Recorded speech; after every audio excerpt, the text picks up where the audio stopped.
Greetings and welcome to Genre Grinder. I'm your host Gabe, and with me is returning guest and my friend, and the only man with a Polish last name that I know how to correctly pronounce, Jim Laczkowski. Say hi, Jim. I know how to pronounce your last name. It's Powers, right? Yeah. Okay, good. Good to be back. And we're tackling a particular subgenre from a country I happen to love and sometimes think I should probably be living there instead of here. Yeah, you may feel a chill on the air and smell a sickly sweet odor of maple syrup on the wind. That's because we're looking at Canadian exploitation movies, or more amusingly known as Canuxploitation movies. And this was Jim's idea. Yeah. I mean, I got a big plate of poutine here and some Tim Hortons coffee ready to go. Well, I mean, it lines up well because it's the NHL finals, and Edmonton's in the finals, so there's actually a Canadian team in the finals this year. I guess there was last year too, but anyway. And then Christine and I are actually taking a road trip up to Montreal that we've been planning forever, that she's going to go see a Formula One practice, and we're going to visit with some friends out there.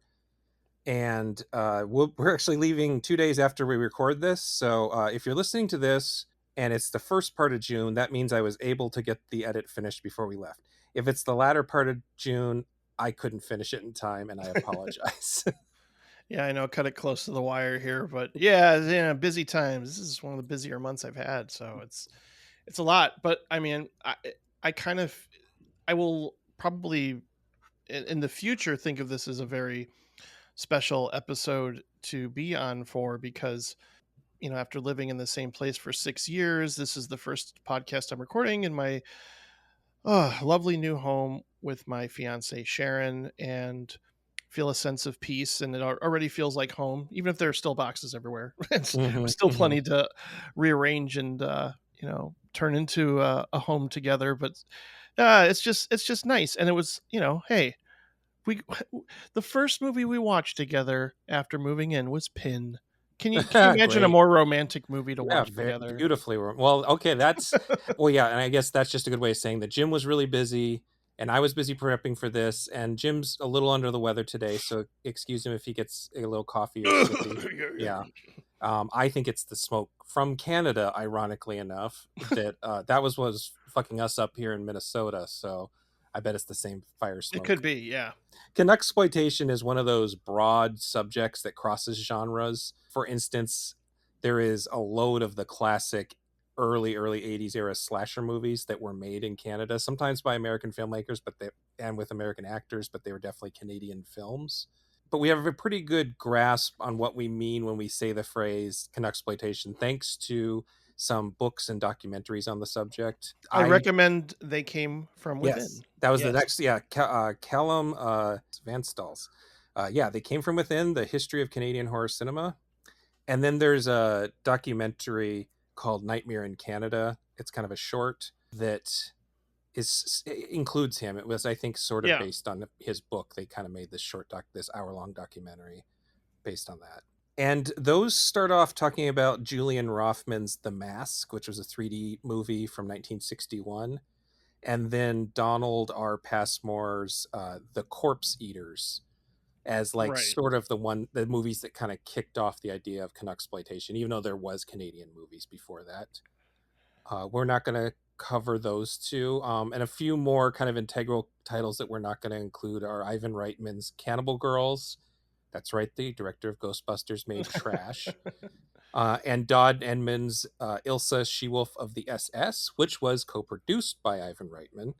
But I think most people think the two most important directors are Bob Clark, who's actually an American who went to Canada, and David Cronenberg. And I just sort of made a decision to not cover any Cronenberg films, not because I don't think they count, but just because I think that Cronenberg is such a popular subject for podcasts and critical things that I don't know if we would have anything particularly interesting to bring to the table. I would have picked Bob Clark's Death Dream, but we've actually talked about it 3 times. Like the first ever episode of Genre Grinder, we brought it up, and then Bill Ackerman and I covered it on one of our sort of underground 70s episodes, and then Patrick brought it to the scariest movie scenes podcast, and so we talked about it again there. Well, rightfully so. That's probably, I don't know, it would be in my top 10 Well, Canadian yeah, films. I think it's the best Bob Clark movie. Oh yeah, Um, I agree. but we will be covering a movie made by his frequent collaborators, which is called Deranged. And I picked 4 films and sort of ran them by Jim. But if you think these are bad picks, it's really my fault. Basically, I wanted to pick movies that weren't super obscure because we Hmm. could have, but I also didn't want to pick the most obvious ones. Yeah, because of course my my instinct was to go right to the gate because that's was literally my gateway into horror movies. And Yeah, I kind of, part of me is like, yeah, but I think most people know that one. It's probably been talked about a lot at this point. And yeah, again, like it's pretty straightforward. I don't know how, deep in depth you can get with that movie. It's just fun. It's just a fun, like, I almost would like, argue that the gate doesn't have a specifically Canadian flavor to it too, which nah, isn't nah, not really. necessarily a prerequisite, but there are a couple movies. I'm on Letterboxd right now looking. There are a couple movies that, they're the slashers, Terror Train, My Bloody Hmm. Valentine, Happy Birthday to Me, those, and Black Christmas, of course. Yeah. But then there are movies like Spasms, which just feels like it's just a killer snake movie. Uh, and the movie Kathy's Curse is one that I didn't even know was Canadian. Oh yeah. Wow. That's Yeah. right.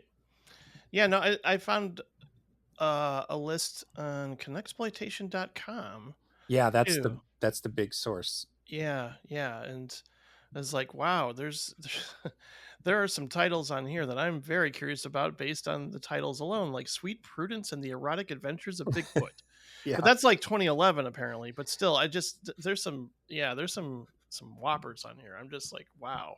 Well, one I did almost cover was Things, but it's so ridiculous and weird. And then I think, because Patrick and I did the shot on video episodes, I was thinking at some point I want to do a shot on 8mm horror episode. Ooh. And so I kind of pushed that over there. So, Yeah, and the Silent Partner.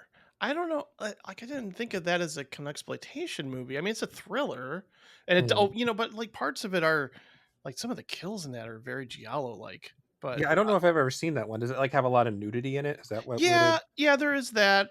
But it's really just like a like almost like a heist thriller with Elliot Gould and Christopher Plummer. Okay. It's just really, really intense at times. It's just, weirdly enough, John Candy plays one of the bank tellers in it. It's so Canadian though. Yeah, I just, yeah. Well, John Candy was Canadian, wasn't he? Or was he yeah. from? Yeah, Oh I yeah, thought for so. I sure. couldn't remember if he was from Chicago or Canada. Well, I guess another thing I did here is I tried to mostly pick horror movies because there's Sure. plenty of softcore pornography. Like Yeah, and just when you sex say, comedies and yeah, yeah. Ozploitation, like probably half of all Ozploitation is sex comedies, and if we ever did an Ozploitation episode, I probably wouldn't cover any of those. Well, that would be my pick for next year. Yeah, To be maybe. honest, it's funny because, like, I don't know. I was trying to think, even watching that short documentary. I mean, I'm sure they brought up what makes these so specific to Canadian film, and but like Yeah. I mean, like there's a lot of focus on just landscapes and the vastness of open terrain in a lot of Canadian films. That does remind me of exploitation. Like Hmm. something like Wake and Fright would make a great double feature with Rituals. Yeah. So like there's things that I could, like, there's correlations between them that I can see. I just, most of the time, if I were to say, well, what makes Canuxploitation Canuxploitation so distinctive, it's hard for me to pin down. And a lot of them try to disguise themselves as B Hollywood movies. Yeah, Like yeah. they will go out of their way to disguise the fact that they take place in Canada. Well let's get in. So we're gonna get started with Deranged, which is another starting point for a lot of these books. This came out in 1974. The alternate longer title is Deranged: Confessions of a Necrophile. Mm. Uh, this this is one of many sad serial killer movies that were born out of Hitchcock's Psycho, and it's even based on the same real world supposed serial killer Ed Gein. Mhm. I say supposed because not a lot of proof of what he did, but Gein was a Wisconsin-based murderer whose crimes were so shocking and bizarre that they kind of became legendary. And the actual crimes were more tied to grave robbing and making gruesome decorations and clothing from dead bodies that he didn't kill. He just body snatched. But his legend portrays him as a necrophile, and I don't believe we have any proof of that, and as a mass murderer, but he was only convicted of killing one person. So a lot of what goes into him is legend. Yeah. He might have just been a really disturbed guy who killed one person, which, you know, is bad enough. But Psycho was the first motion picture or book inspired by his antics. And that was followed by this movie, Three on a Meat Hook, and Texas Chainsaw Massacre, which is, it's Came sort out of the same year, right? same year, a little bit later than this, Hmm. just barely. I think on a Meat Hook also came. It was sort of like Wow. 1973, 74 were the year for it. And then Silence of the Lambs, which takes the whole lady suit concept, which is something that he did do that we do know. Mm. He stitched a sort of bodysuit. And then basically every Rob Zombie movie has a sort of Ed Gein vibe to it. Yeah, I've always just thought of him as like, yeah, he's just ripping off Texas Chainsaw Massacre Right, 1 and 2, mostly right. 2. He's just adding Ed Gein variants and Charlie Manson variants to Yeah, everything. yeah. But At, I found this one to be pretty striking. I mean, like, I was kind of taken aback a little bit by the narrator who appears on screen. well, yeah, and that's actually one of the interesting things is that in a lot of ways this isn't a horror movie. It's a movie where horrifying things happen, Yeah. but it's sort of treated like, actually what I'll do is I'll say, so the idea here came from a concert promoter, an American concert promoter named Tom Carr, who had been obsessed with the Gein story, and he went to Alan Ormsby and Jeff Gillen, who were both Ormsby is actually in the movie Children Shouldn't Play with Dead Things. He's the sort of leader of the hippies who's an asshole. Yeah, that was his first collaboration with Bob Clark. Right. Yeah. And so I think, and then I think he's also the Santa Claus in Christmas Story. Oh. It's either him, it's one of these two guys, and I can't remember which one. It's either him or Jeff Gillen. But they were sort of hired because Tom Carr had seen those Bob Clark movies and was impressed. And they're all Americans, I should say. Clark, Ormsby, and Gillen are all Americans, and so is producer Tom Carr. The knowing that this was sort of a for hire project kind of makes it more interesting to me, Hmm. because it sort of exists in this thing that we don't see anymore, where you hire somebody like a hired gun, you tell them to be able to do something, but you're willing to let them do it their way, is Yeah. super uncommon because it's a very idiosyncratic movie, unlike Three on a Meat Hook, which is just what you would expect a B junker to be about, or Chainsaw Massacre, which is all about visceral terror. This is more what you expect from these guys. Yeah. No, Ormsby has a really interesting career as a writer. Like, he's kind of like, I had no idea he wrote, My Bodyguard, or Yeah, a movie I saw in the theater that's not too good, but it was Noble Attempt, but like Popcorn. yeah, I really it I has a wish I big liked that following. movie more. No, But yeah, I kind of agree with you. yeah, it's just I'm not the interesting. hugest fan, but yeah, it's an interesting one. Yeah. The adaptation here is much closer to the actual events that Hmm. of the Ed Gein murders, but it's still mostly made up. But yes, the what you're saying, there's a narrator, and so it's set up almost like a newscast on the subject Yeah. after they have captured the guy, which makes it almost a mockumentary. Like, if you use your imagination, it's sort of a mockumentary, but it feels more, and then the newscaster will pop up again as a narrator, like almost like he's the Greek chorus. Like, and there's a lot about all of Ormsby and several of Clark's movies that feel like stage plays to me, and this one is in particular. I feel like Children Shouldn't Play with Dead Things is almost a stage play, Yeah. and a lot of Death Dream feels like a stage play. Or like a Cassavetes movie, Yeah, yeah. I don't think you could. especially with the actor who plays the dad. His name Right, escapes me, but actual yeah, cast. Yeah, yeah, I don't think you could pull that. I'd say that about Black Christmas has too many locations and too much camera movement, but so it's like halfway between a filmed play, and I think you could just turn this screenplay into a play, yeah, and it might actually be kind of good because you don't need a lot of people or locations. yeah. It was Or interesting. I mean, it's like you're talking about. It's like a film play with like a docudrama, but it's still horrific, and it's so crazy. Like, it would be a little jarring to, see something, awful happening, and then suddenly the narrator's like sitting by the bedside after the Yeah. mother dies or something, and you're just like, it's kind of funny Well, just I that do he's think there.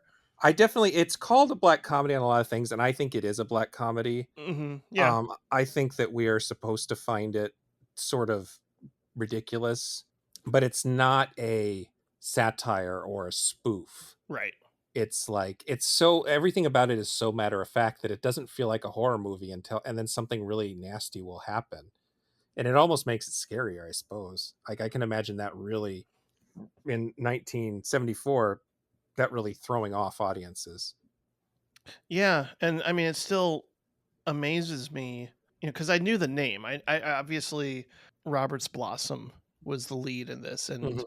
of course, my mind immediately goes to Home Alone, Yeah, and he's the scary homeless guy who turns out to be a nice person. yeah, and it's And it's just so so funny. weird. There's like 20 years between those two movies, and he looks exactly the same. I know.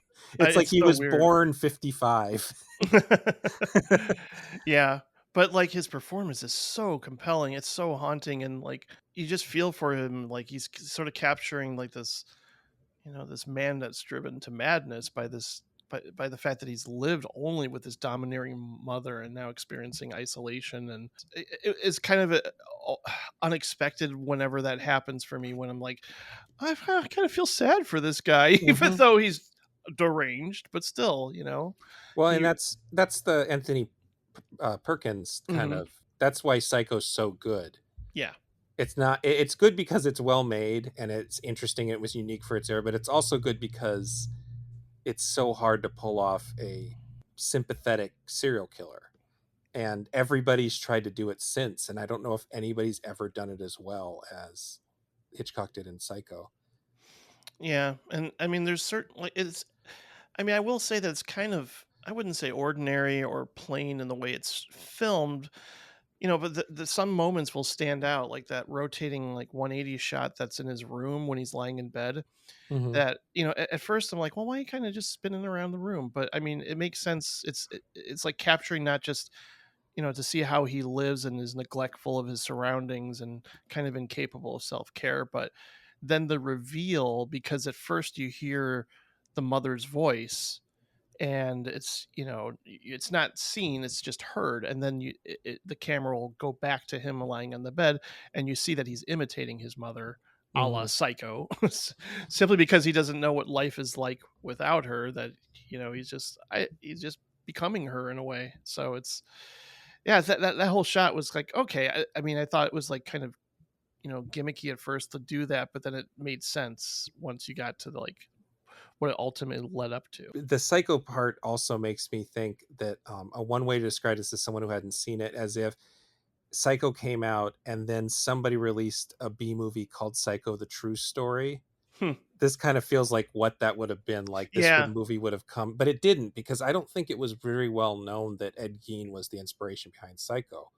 No, I no, think, definitely not at the time. yeah, I think the people in the know knew it, but I don't think it was like part of public record. Whereas something like Chainsaw Massacre, uh, Norman Bates does have all the stuff, and he does stuff as mom. But then you have something like this and Texas Chainsaw Massacre, and to a certain degree, Silence of the Lambs, where the disgusting decorative element is actually like 80% of the horror. I was really surprised at how much it became Texas Chainsaw Massacre, to where literally there's, a woman held captive that sits at the dinner table At a with dinner all the table. Yeah. with all the corpses. I'm like, is she gonna start screaming? And like, I mean, it was so. I mean, did the filmmakers like converse with one another, or that, like, once Toby Hooper saw this, did they go, "Whoa, this is way too close to what we Yeah. were doing"? Yeah, and I mean the only real difference is it's not the last scene in the movie. It's like the Right. second to last scene in the movie, and she Yeah. doesn't escape. But then there is another scene with riding in the backs of pickup trucks after that too. So yeah, there are Mm, some very strange connections that I think were just coincidences. yeah. I think that someone just could that more than one writer could not help themselves with the idea that that Geen had all these bodies in his house, and they must have been at the dinner table. because it seems like loneliness was the thing that drove him the most, so he would want to talk to them. Yeah, no, You know. exactly. And it's also just really kind of heartbreaking too Hmm. with the girl that's in the hardware store, right? And like Hmm. the fact that like her boyfriend and his father set up this, the trap, the bear trap, I guess, in the woods or whatever, or the animal trap. And when she gets caught in that, I'm just like, oh god, and the fact that if maybe she would have gotten away if it wasn't for that trap. I think that I really got invested in like the outcome of everything, and certainly I can't even imagine the reveal like towards the end too, with her body just hanging there, and like the boyfriend and the father having to see that. And Hmm. yeah, this one really snuck up on me, even though I'm like, again, the story is so familiar. I've seen it Yeah. done masterfully well in two other great movies, but Robert's Blossom, and just scene to scene, I still got wrapped up in everything. There's, I mean, that's and there's also just like weird, unexpected moments like that seance scene with the old family friend Hmm. who apparently the mother trusted because she was fat, which Yeah. I didn't understand that Yeah. necessarily. But yeah, like obviously once she tries to seduce him, I knew what was going to happen. But still, that whole sequence was just like really bizarre. Well, this movie was a little bit of a legend among like the Fangoria crowd and the very, very early internet fandom crowd, specifically because it was, well, two reasons. One, it was almost a lost movie at a certain point. It sort of was re-released. AIP put it out on video in 1994, and that was its first Hmm. real home video release. And Wow. so now we're right on the cusp of DVD, and home video is becoming a more important thing to all this stuff. So like we're right at the edge of the internet or fandom, and we're right on the cusp of DVD. So I remember being very aware of it. And then it's also Tom Savini's first screen credit as the special effects. He co did the special effects with Ormsby and Jerome Bergson. I think they overlapped the work between this and Death Dream. I believe the two movies were being made basically at the same time, so Mhm. Savini would have been going between the two of them. But Savini would not have been. He hadn't done Martin, or he would do Martin the next year, I believe, and then he would do Dawn of the Dead. And after Dawn of the Dead, Tom Savini became like the name Tom Yeah, Savini. no kidding. It's interesting though, and I need to ask you this because I believe we just might have rented this on Amazon or something. I can't remember how we saw it, but there is, I mean, I was doing some reading, and apparently there is a scene that would, I mean, God, I mean, obviously Tom Savini would have brought his A game for this. We did not see this particular scene. Is and I'm guessing you must have seen this. The scene where he's unscooping brains and eyeballs. Yeah, no, the brain. Yeah, that's in the version I watched. Oh, weird. Because It's we, really I early had in to the go ask movie. Sharon. I'm like, did I miss something entirely? Because I would have remembered this. And It happens very early in the movie, and it's not a particularly long scene. weird. So Okay. I think we watched the same one, and it might have just kind of gone past you because it's not. But Hmm. yeah, I believe that and that then there is because when it was released on home video at first, it was edited down to avoid an R rating. Maybe I don't Um, know. Maybe that's the version we saw. I don't know. I'm curious now to find out. yeah, If it was that scene, and then there's a scene where the woman who we were talking about earlier, she gets beaten more times, I believe, huh, on the on the uh bed.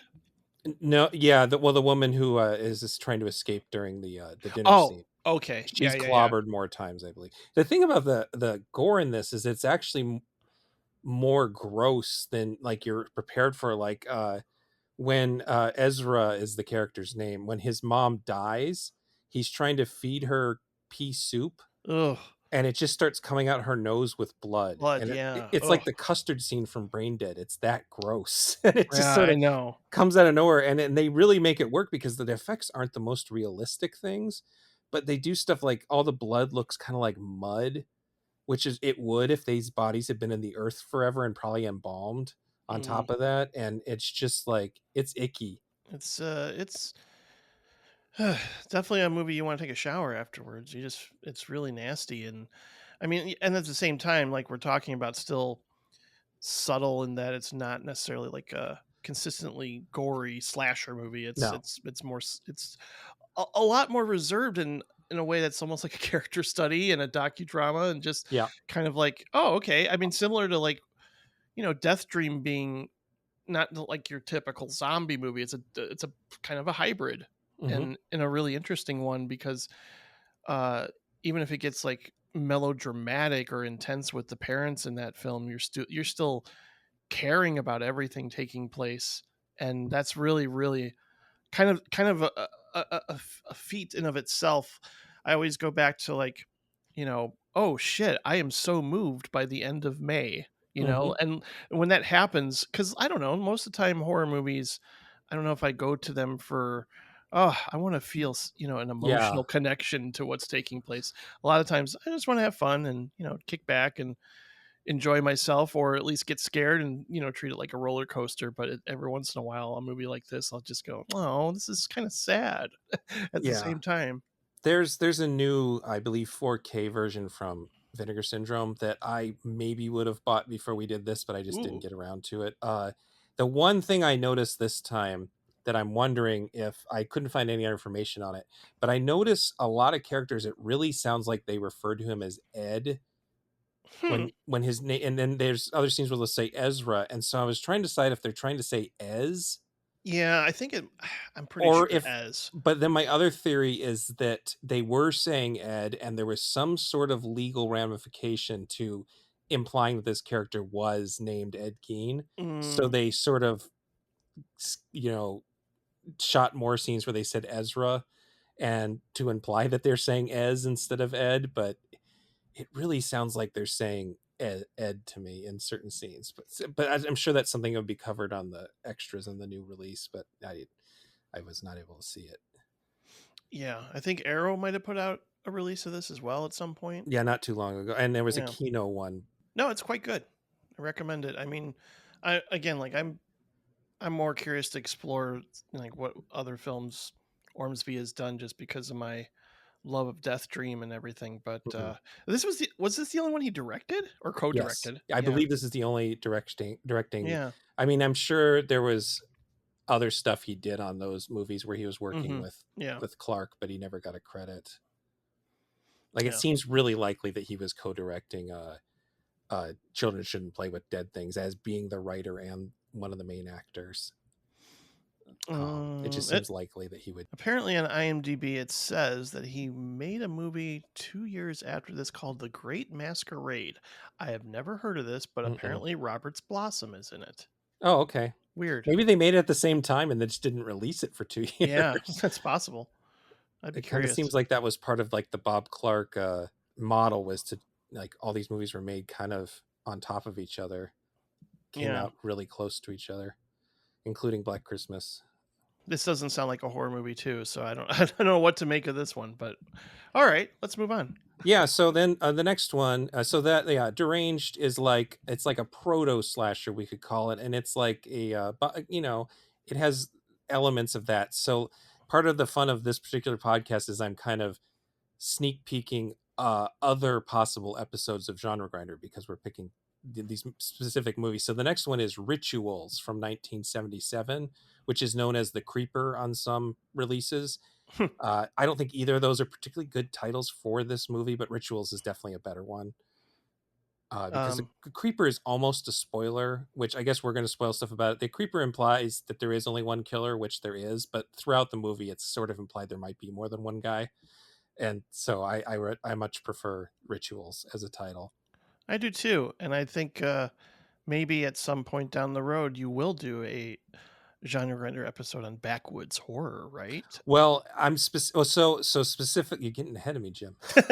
I let figured. me let me lay out. This is directed by a British Canadian filmmaker Peter Carter, who mostly worked in television, which is something that's going to come up again later. Television working. He made a Peter Fonda trucker movie called Highballin'.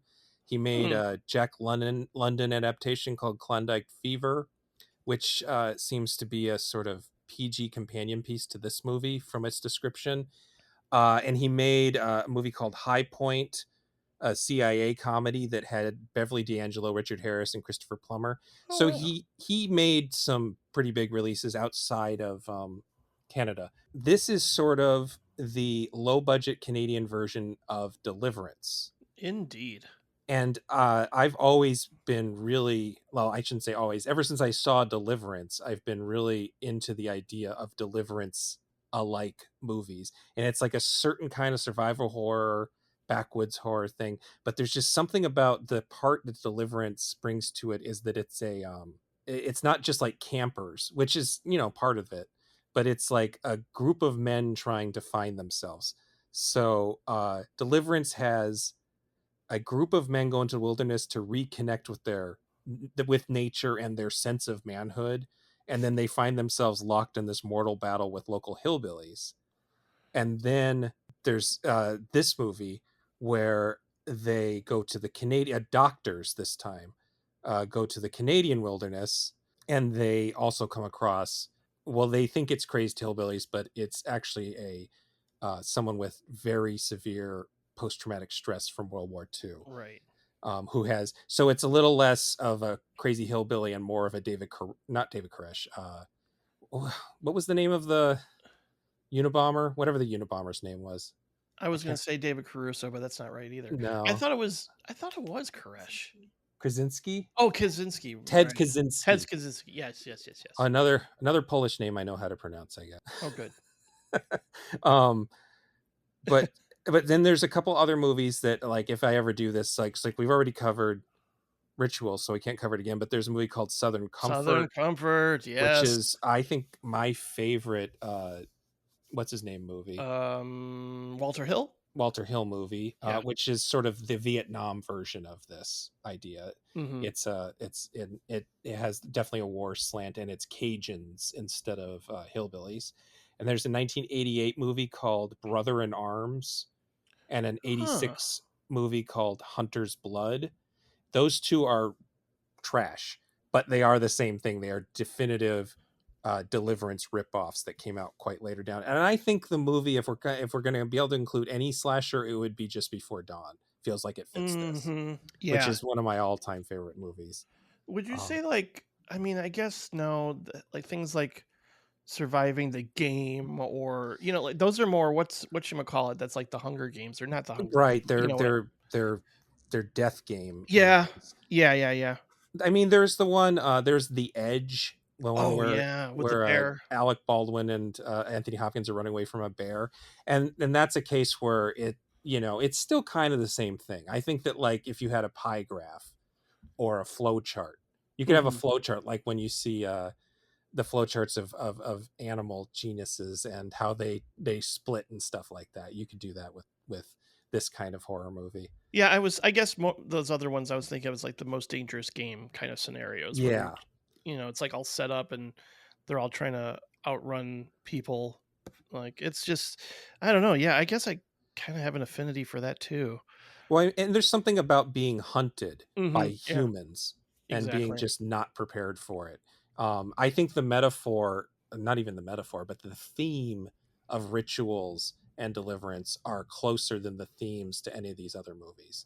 Because, like, Southern Comfort, the theme is, look, where it's Vietnam, but in the bayou, basically. Yeah. Yeah. And then there'll be movies like Don't Go in the Woods Alone, which is, yeah, you're being hunted, but it's definitely a camper slasher movie. Like, it has a different flavor to it. Yeah, and then you could do a whole separate episode on the Wrong Turn movies. Yeah, yeah, Which or the, I mean, I never would, but the what were the ones that pedophile made? oh Jeepers god. Creepers. Yeah. Yeah, I mean, it's the same basic idea. And they all have a lot in common with Texas Chainsaw Massacre, because Texas Chainsaw Massacre is basically one of the three most important horror movies ever made. It all comes back to them, or to it. Yeah. Anyway, No, but the this one's good too, man. I mean, yeah, I oh yeah. I mean, it it's it, not it's it not takes Chainsaw Massacre good, but it's no. definitely good. It's not quite as good as Deliverance either, but Deliverance has so much budget in its favor. And I should say right off the bat, there is no good release of this movie. There is a I Blu-ray. We watched. I found a streaming version of the Blu-ray that some kind soul put up on YouTube. It might not even be there anymore by the time we record this. that's as good as it gets right now. Yeah, and I mean, both with this movie and the one we're going to talk about next, I got a little confused, but Yeah. mainly because here scenes were shot way too dark at Yep. times. And then it's they're working from print sources, Hmm. and so they're even darker. Yeah, there are scenes that are just, and the funny thing is, I almost called you Patrick. The funny thing is, Jim, when I saw this on VHS, it was like 100 times worse. Like there were Oh, long scenes where it just was blackness and crumbling of people stepping on things and arguing.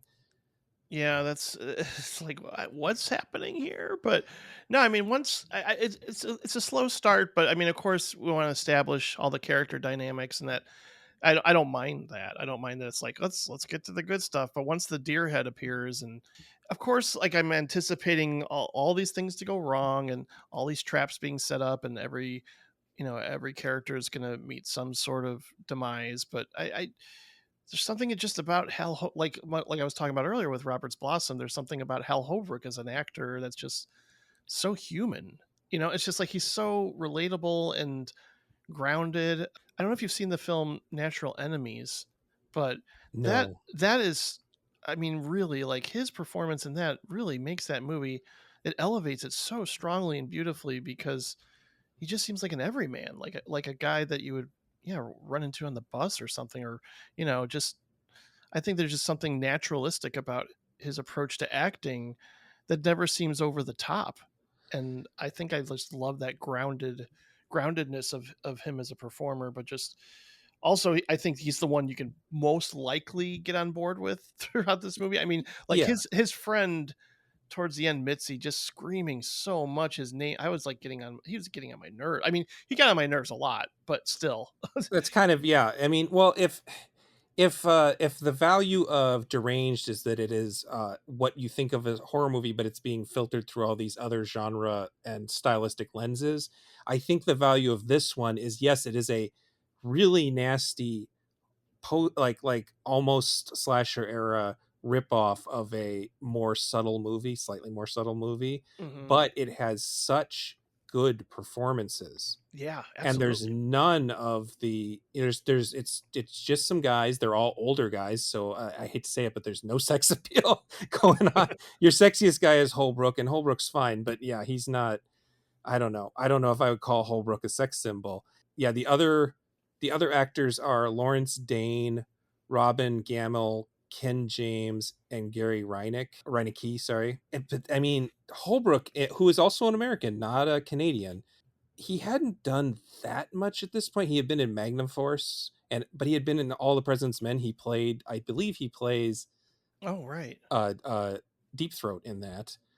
And then after this, he would be in Creep Show and the Fog, so he'd become more of a horror guy. But that would be like, what is Creep Show 82? That's several years after this. Mhm. So he was most known for playing Mark Twain on the stage, was his biggest claim to fame. But then he's just one of those faces who was in everything in the 80s and 90s on television, as a decent sized speaking role in a million different movies that you would see and forgot you ever watched. So Oh, for he's sure. very familiar face. He But by played he putting, played Abraham Lincoln in the miniseries Lincoln, I think the same year as this or around yeah, the same I time. think, and that was like an award winner. Mhm. I believe that, yeah. So there's just something about how good the actors are, but also how realistic they are. And like you said, they can be really obnoxious. Yeah. And they spend most of the movie fighting. That's part of like the underlying thing that's going on, is these are guys who don't actually seem to like each other very much. That they've just been friends for so long, and I've known people like that. I've never been They in that just put up with each situation. other, yeah. Yeah, I've never personally been in that situation, but I've known people like that. That sort of sets us up for later arguments about who we sacrifice to get out of this situation. Yeah. Yeah, that's always hard to see, but I want to see a movie with Hal Holbrook as Rambo, because Well, like that I mean, and yeah, that look he has. I mean, once he ties that red, what do you call it? Like when you tie it around your head like a headband. yeah. I'm just like, did the makers of Rambo see this movie? I Well, mean, I actually looked into this, and because there's the other attachment is that the I should say killer, First Blood, actually. First Blood, yeah, Yeah, yeah. the killer, he's sort of a John Rambo if instead of being a Mm, drifter who is the victim, he was a guy who purposely took himself out of society and didn't want people near yeah, him. And the yeah. reason he's attacking these guys is because he had botched surgery during World War II, Right. So and he so holds a grudge against he holds a grudge. As soon doctors. as Yeah. he's eavesdropping on them at the beginning, and he hears that they're doctors, so you get the feeling he doesn't do this to everybody who comes into his forest. He's not like the Deliverance guys or the Hmm. just before dawn guys. He probably eavesdrops and then ignores them as if they're not going to come near his little cabin. Uh, but the connections to First Blood are interesting, and the First Blood movie didn't come out until '82, Right. but the book, David Morrell's book, was released in '72, and it was a very popular Hmm. book. So Hmm. I do wonder, this is another thing, I don't have the Blu-ray, there's not that much information on it. I looked into stuff and nobody mentions First Blood, but it seems possible that the writers had read First Blood because again it was a popular book, and Vietnam vets were a even though this guy's a World War II vet, Vietnam vets were a pretty hot button subject already. I mean, look at Death Dream. Death Dream is one of the first movies to actually have to deal with post traumatic Hmm. stress from Vietnam specifically. So No, and again, like there's this real sense of danger, kind of, you know, accentuated a little bit by the geography of everything taking place, and just the of course there's going to be a scene where he's on the guy who's been seriously injured. Again, another isn't another animal trap like underwater. yeah, I was gonna say when you brought it up the It's first all time, yes, connected. and I didn't think of it until you brought it up. But yeah, both Deranged and this have a bear trap crush Ugh. someone. Yeah, Um, that's awful. But of course, he ends up on like a stretcher that they make, and they're down the river, and he gets away at one point. I'm just like, yeah, this is exactly what I expect to happen if I'm out in nature and I get hurt. yeah, All these things that are happening to them, and plus they just really have a hard time getting along, and they hold resentment, and like he even like I think it's Mitski, Mitzi. Mitzi, yeah, who like tells Harry like he says, "Oh, your dad died of cancer," and blah blah blah. I'm just like, why are you bringing that up? I would Yeah, attack you too. so having seen this now 3 times, I picked up on a couple things, and so the idea there is that Holbrook's character did not get along with his dad and just let him die, whereas Oh, they right, must have right. been friends prior, so Mitzi stayed with the dad as he died. I see. And so Yeah. and then he resents him for that. So like Mitzi is this annoying brat of a guy, but he isn't wrong. You Mhm. know, Yeah. there are points where you're like, yeah, you kind of got to leave the other guy. You and come back for him at best. Mhm. And No, you're yeah, not actually helping him by dragging him. I like the way, God, I have so many notes on this movie. I like the way that this and Deliverance are both about war. And where sure. Deliverance is like it's like the Vietnam thing where you've gone into an area where you're just not ready for the locals. Whereas this one is about how war can turn you into a monster instead of, Mhm. you know, I just think it's interesting that they have connected in that way. And I think that the most important element to survival horror of any kind is even beyond compelling characters, which are always a plus, but is the escalation of threat. Yeah. And I Yeah. think this movie has a really good sense. It doesn't have the best scares. Like I think it doesn't, like, the jump scares don't really work for me, but its sense of escalation is really well done because it's not a very long movie and we spend almost half of it with very little happening. And Right. so it starts to escalate where their shoes are stolen. They have a deer's head left at their camp. They have a hornet's nest thrown at them. They fall down a hill. The guy steps in the bear trap. Mm. uh, they find their dead friend's head. Uh, Oh, that's uh, that's a hell of a moment because, like, he throws it off, yeah, he throws it freaks down the out. mountain, and yeah.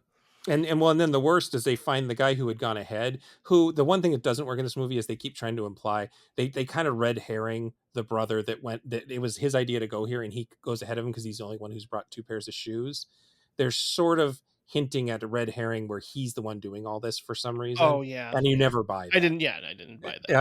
But he's been put into this sort of traction and kept alive and left to die of exposure, and Holbrook has to put him at mercy kill him basically. Oh And yeah, that that was. is really gruesome. And he keeps yeah, the veteran who ultimately is the killer stalking them. It keeps leaving like X-rays at Yeah. every turn And too. so they're figuring out, and which is good storytelling. Mm-hmm.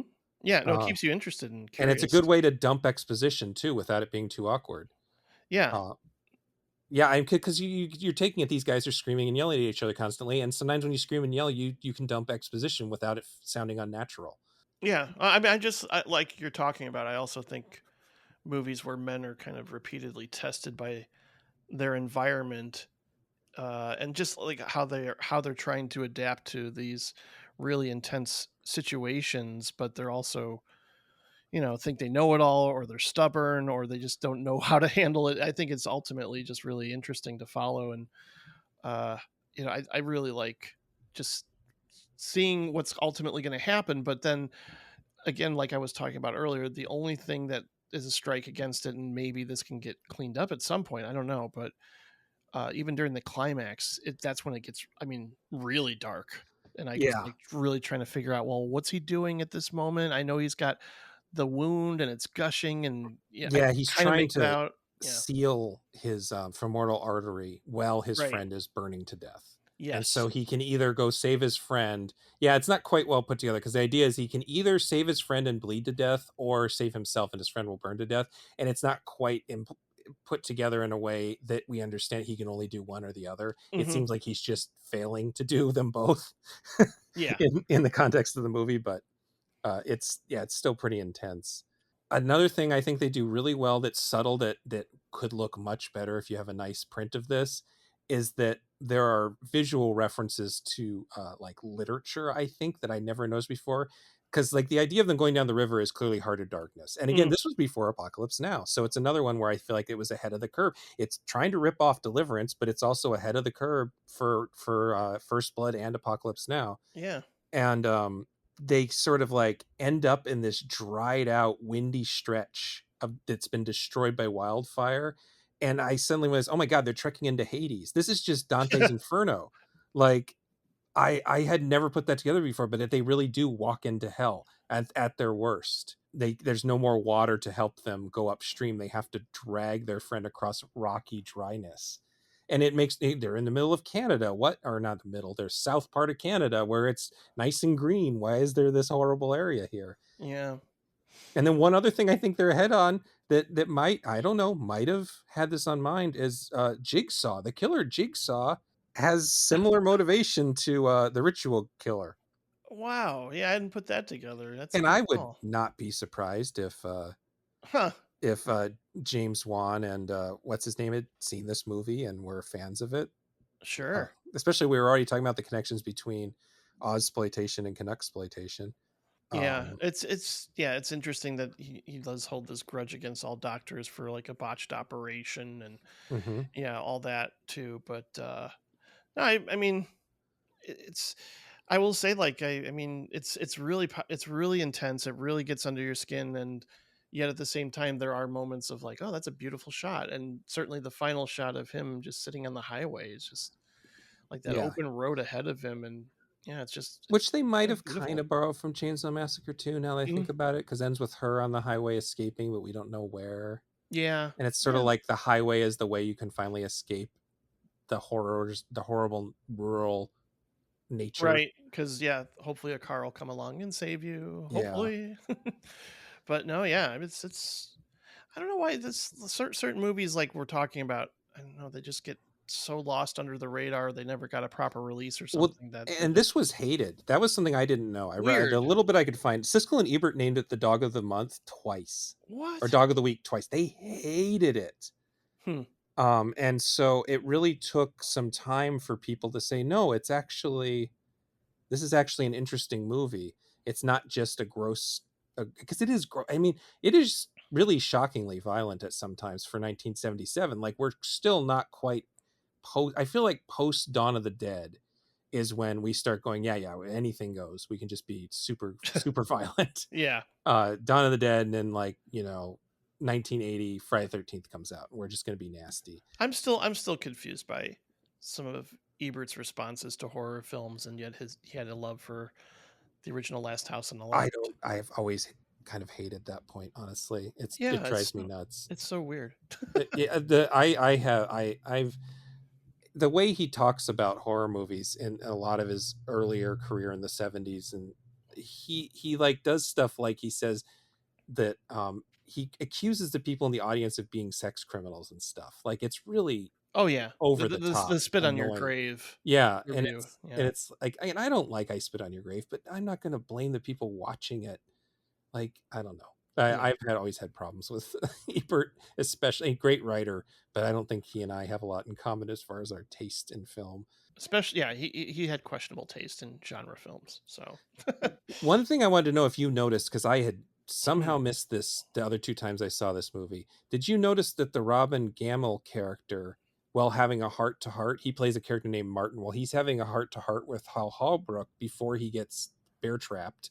He's talking about how his life has fallen apart, and he just sort of casually drops that he has a boyfriend that he is neglecting. Yes, I did notice that, and part of me was like, "Huh, I was not expecting to hear that for sure." But it's And there, yeah, and then so later in the movie when Mitzi calls him the F slur, I thought that was just because it was yeah. 1970 and men called each other the F slur, but I think it was actually supposed to be a pointed thing that they all know this about him, and they actually do respect him, Mhm. but that Mitzi's in such a bad state that he's just trying to hurt everybody Yeah, around it's him. interesting. It's sort of just treated as like an afterthought or not Just like casual, and yeah, casual, right, that's the it's right not brought up that it's part of, like, he's not played otherwise in any sort of what I'd call stereotypical fashion, and it only comes up the one time, Mhm. and it's not the reason his life is bad, it's that, he just can't hold his life together, and he Yeah. mentions he has a nice boyfriend that he can't hold together. Yeah, so I thought that was really interesting.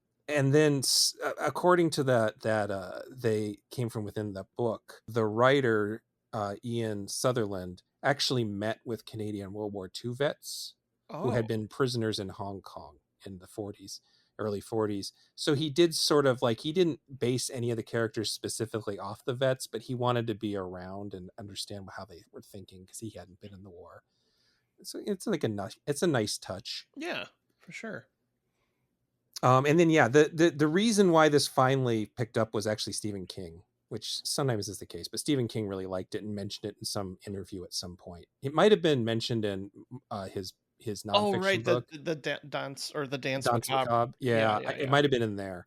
But after he said something, then people were like, "Oh, okay, maybe we should look into this." Like, you can also give him credit for making Alligator into a kind of long-term cult movie, because I think that one was also overlooked until he said, "No, this is a really special movie." Yeah, and of course, The Evil Dead. Yeah, well, in the Evil Dead, in that case, he helped it make money on the first case in like Right. theaters. Mhm. Yeah. So my only last question for you is if you were in the same situation and you Oh. stumbled into the killer's shack, Oh. would you eat the mystery meat that's just hanging from his ceiling like Hal Holbrook does? Depends on how hungry I was, I but mean, he was probably very not. hungry. He was very hungry, but he just sort of grabs it down, smells it, and starts eating it right. Well, I mean, I guess it passed the smell test. I don't know. Yeah. Maybe he just like, well, this'll do for now. It Yeah, I don't seems know. like deer. I'm pretty sure this is deer.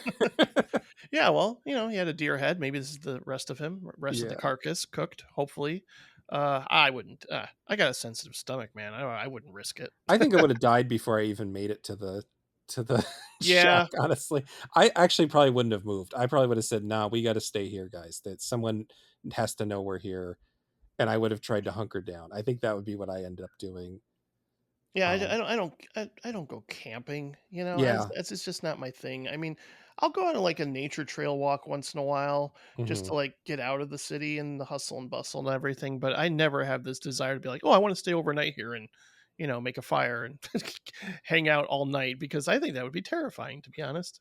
The movie does a really good job of explaining just like how isolated they are. Obviously, they don't have cell Hmm. phones because it's the 70s, but they don't have an accurate map. They had to be flown in, so they can't just walk out easily. And they can't start a fire because then the guy will know where they are. Well, that's what they think. I mean, Yeah. obviously the guy knows where they are anyway, so they might as well have started a fire. But but yeah, they can't like even cook themselves food. They have all these MREs that they can't boil because they're afraid to start a fire. It's just it's really well done as far as just the way the idea is set up and how it gets through those things. Yeah, it's good. So It's very yeah, good. if it's still on YouTube, watch it. Otherwise, maybe someday someone will find the negatives in like a vault somewhere or someone's closet. So let's move Oh on boy. to one that is sold as a horror movie, but definitely is not a horror movie. I Miss You, Hugs and Kisses from 1978. This is also known as Drop Dead Dearest and Left for Dead. I like both I Miss You, Hugs and Kisses and Drop Dead Dearest. Those are both great Mm-hmm. titles. This is directed by Murray Markowitz. You know, I didn't intend this to be a running gag, but that's another Polish last name I can pronounce. I just realized. He only made 4 movies, including a documentary short, but he worked in television. So it's gets here. And so for the reason anybody remembers this film exists is because for some unimaginable reason, it is one of the official original British video nasties, meaning it was banned on VHS alongside Cannibal Holocaust and I Spit on Your Grave. That's insane. And it's I just crazy. There's no reason. The violence is so awkwardly shot that like the goriest things that happen are like Herschel Gordon Lewis levels yeah. at Well, most.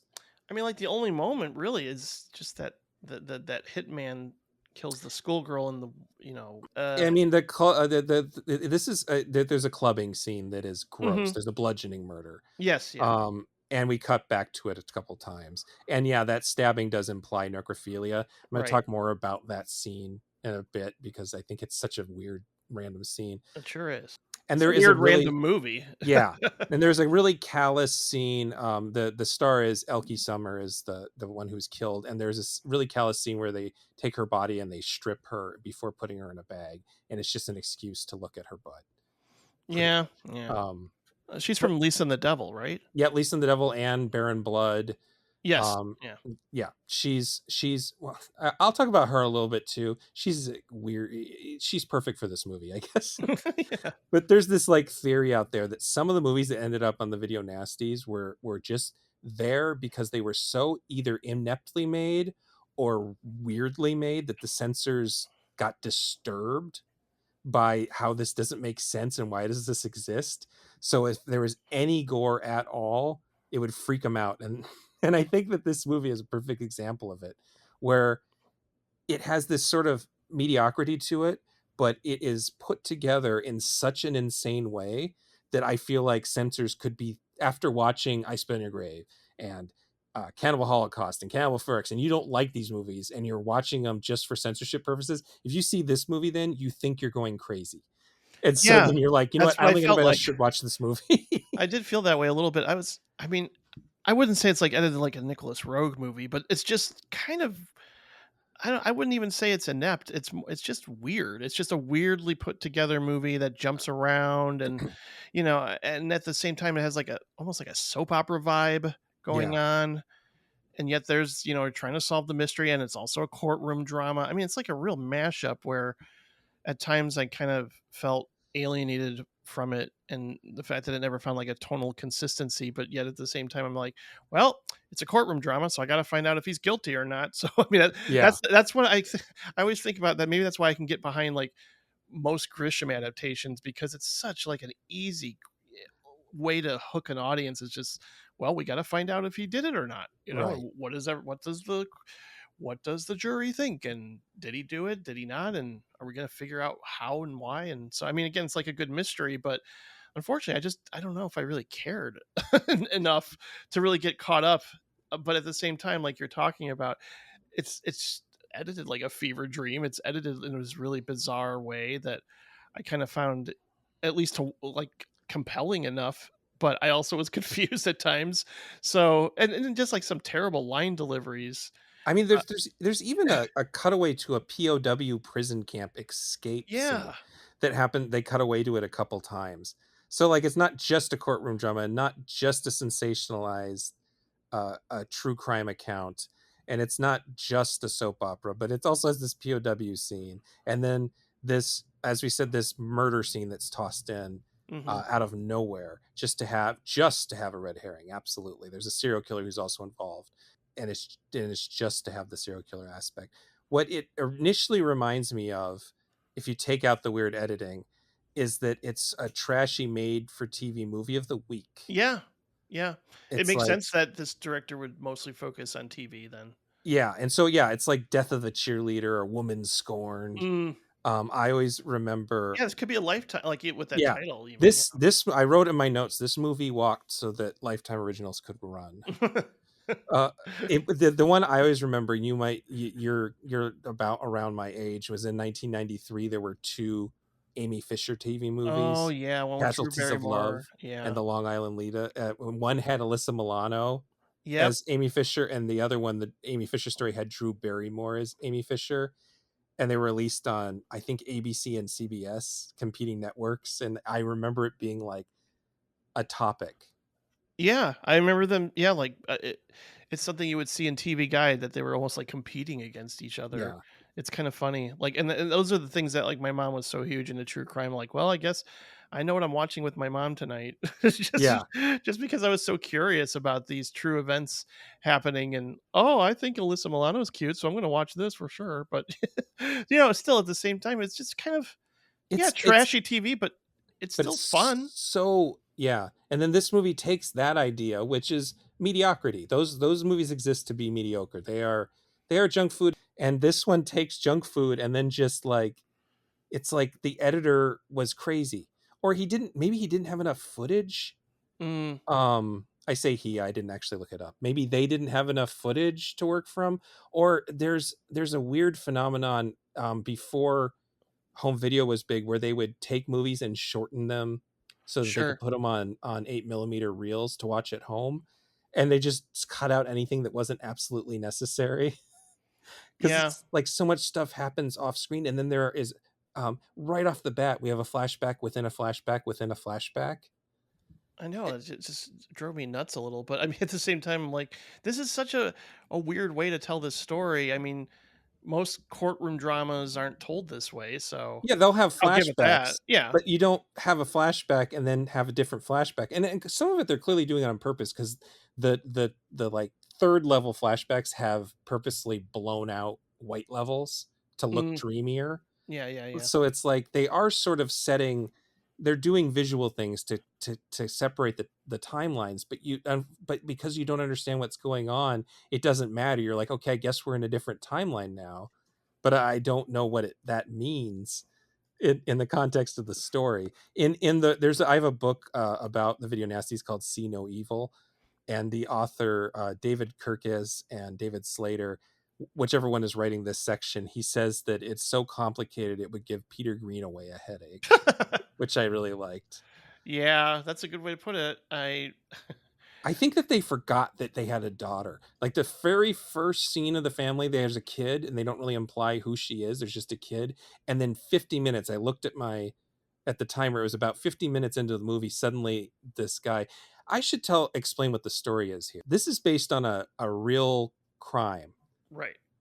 It was the true story of Peter Demeter, who was a Hungarian-born real estate developer who was convicted of hiring someone to kill his wife, who was Austrian model Christine Ferrari. And this happened in 1974, and it was the longest running trial in Canadian history up until that point. And it was revealed during the trial that Christine might have also been plotting to murder him, and that they were both looking to possibly collect $100 million life insurance policy. In reality, he was found guilty. This movie takes that and changes the names, and then they add in this one scene of a serial killer just to have more doubt. Because for whatever reason, Makowitz has decided that his version of the story is going to have the man be, innocent. It's almost presented like the director had a chip on his shoulder. He's like, no, that guy got railroaded. We should make a movie explaining what really happened. And so when you know the actual story isn't that far off from this, it just makes it even more baffling. It would be Yeah. like someone making a OJ movie where, some small fact that came out about Nicole Brown would have been like turned into, well, maybe she did it to herself kind of situation. Like it seems like it was that weird of them to do it that way. Yeah, I wonder how, like, the family estate would Yeah, think well, of that's why this. they had to change the names, and at the Yeah. beginning of the movie, they're like, "This isn't based on a true story." I wrote down, it says, "The film you're about to see is fiction, although the basic idea from the film was inspired by an actual event. The circumstances and characters have been deliberately and extensively altered, so that any resemblance to the actual events or actual persons, living or dead, is purely coincidental." You can't Mm, say that. You can't say it, the basic idea that was inspired by an actual event, and then say any yeah, resemblance is it's purely coincidental. it is Coincidental. contradicting. Yeah. You can't say those two things. And It's but yeah, during the real case, nobody testified that she had hired them to kill him. right. That's something that the movie added all this, but Well, and I'm also curious at the end. I mean, it's saying that he's innocent, but we see two different guys bludgeoning her. yeah, the idea is, One's a serial killer, and the other yeah, is, uh, one of the hitmen, or yeah, he's sort of like a low level gangster guy. right, right. Yeah, and so the idea is we don't know who did it, but it probably wasn't him. Okay, And it's yeah, like, that's what yeah, I thought. That's what I thought. yeah, and it's so wonderfully maudlin, like just like eye rollingly hilarious, because the guilty verdict is being read and he's running through his memories, just in case this like makes sense out of this movie that makes zero sense. And he's running through all these things and he's saying things to himself, and he says, Was I prejudged because of my wealth? Was my Mm. mistake that I married a beautiful woman? And it's just like all this victimhood, like, was I too perfect for this world and that they all hate me because of it? It was definitely like something you would imagine, not to bring it to this, but it's something that if Donald Trump had been found guilty of something, that he would exactly say these things. It's just because I was too successful and my wife was too beautiful that these people don't like me. Yeah, talk about a narcissist. My God. Yeah. Yeah, I mean, the best thing I can say though, it's like I if sometimes I keep thinking like it's because I always have this desire to compartmentalize and make lists out of everything, but I would probably put, Howard Shore as one of my top 10 favorite Yeah. composers at the very least. And, he's Cronenberg's main squeeze for sure. So like when I saw his name pop up in this, I'm like, well, this is going to have a good score because most of the time I'm always on board for what he does. And Uh, it's pretty good. It's not yeah. like Lord of the Rings level, but it, No, it, it no. adds some production value to a very, very cheap looking movie. Yeah. It's And a this was weird the movie year to before The Brood, I believe. So this was his first. It's a weird movie to watch on Tubi. With Well, ads, makes yeah, it even worse. Yes, yeah, yes. yeah, yeah. It was a little weird. Like suddenly I'm watching an ad for T-Mobile, and like because it's such a. Sometimes I really do wonder who makes the decisions of when to cut or when to cut to commercial. I Like feel in like this it's, it kind of fit because it's like, all right, yeah, this movie's so weirdly edited. Why not cut to a T-Mobile commercial? But yeah. still, And it uh, definitely feels made for TV, yeah. even though it technically wasn't. It feels made for TV. This was Markowitz's, I think I said Makowitz earlier, Markowitz's second true crime movie. He had made one a couple years before called Recommendation for Mercy. So I think he got this job off of that. And I Mm. just have a feeling that that movie makes more sense. I don't know why. I just have a feeling that if I ever found that movie somewhere and watched it, it would be a totally mediocre, fine junk food true crime thing. Well, now we can talk about Elke Summer, who, she's German instead of Austrian, but otherwise, pretty much spot on casting because she was a model herself. She was a Playboy centerfold, and she had Hollywood and European careers. She was in some of the Carry On movies, and Oh, yeah, right. she was in Baron Blood, Lisa and the Devil, and then she did the reshoots for the House of the Exorcism, which was them trying to make Lisa and the Devil into an Exorcist ripoff. She did all those reshoots. She's not a great actress, but she fits the film. Yeah, I Um, thought so. because she has that sort of soap opera-ness to her. And then the actual lead, Donald Pylon or Pelon, I'm not sure. He is the so bad it's good flavor here, because he just has these turn on a dime things where he like it's like a soap opera on amphetamines. He's so histrionic at times. It Yeah. just comes out of nowhere. He had a pretty long career, so I'm guessing it was the way he was being directed. And again, it just feels like the whole movie was shot like in weird order, so nobody remembers what they're doing that day. Yeah, it's very inconsistent in that way, and his performance is just all over the place. Her But performance, it fits the movie because yeah, it's kind of all over the place. her performance is weird too. Like she's, it seems like her main crime up until she tries to have him killed is that she's just a cold fish, and Hmm. like that's enough reason for us to want her to die, which is pretty fucked up.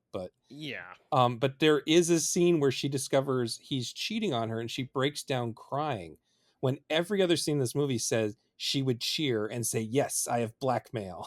And Right. I hate this man anyway. But instead, she has this really elongated crying scene. It's very strange. Yeah, and like you mentioned, the daughter. I mean, like he tells his daughter like this story about a failing marriage while his wife is in the room. Yeah, That's so weird. that's so that really felt, that was a very soap opera like Days of Our Lives Yeah. type thing. No, for sure.